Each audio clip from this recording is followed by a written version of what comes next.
Hello, my name is Professor Fabian Alfi. I'm a professor of Italian at the University of Arizona, and I've been affiliated with the Humanities Seminars program for several years now. Please join us this summer, July of 2013, to study Dante's Paradiso. Dante's Paradiso is quite different from Dante's Inferno or Purgatorio. If Dante's Inferno is about human evil, and Dante's Purgatorio is about human nature and redemption, then Dante's Paradiso is about salvation, goodness, transcendence, and eventually, God. Dante travels with Beatrice through the created cosmos, going from planet to planet and learning about respective virtues at each one. Eventually, he and Beatrice move beyond the created cosmos in what's called the Empyrean. This is where God is. And Dante ends his poem audaciously with a vision and description of God in his true form. Dante presents a vision of the cosmos which is Earth-centered. So each of the planets is circling around the Earth.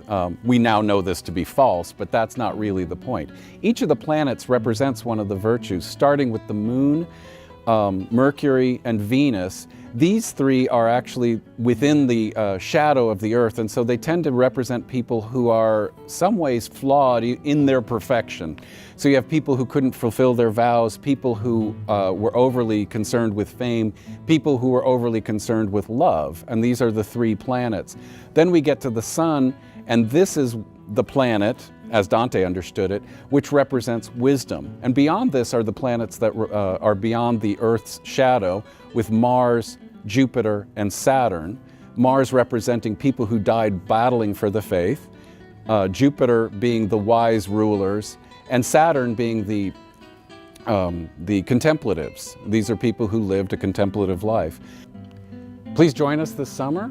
If you've studied Dante's Inferno or Purgatorio, this is the way to finish Dante's work the way he intended, but it isn't necessary to have studied Dante's Inferno and Purgatorio to enjoy this amazing poem.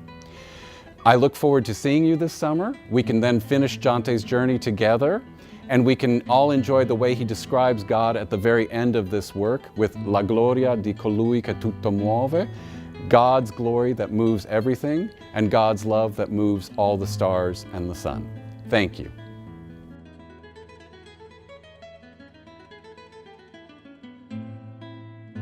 It's been an amazing thing. My parents for the past several years have been taking the Humanities Seminars program. They live in Kansas City, but they've flown down to take these with me. And I have to admit, the first time I had to teach one, which was Inferno in 2010, for the first time in a very long time, I had stage fright thinking, oh my gosh, my parents are in the room.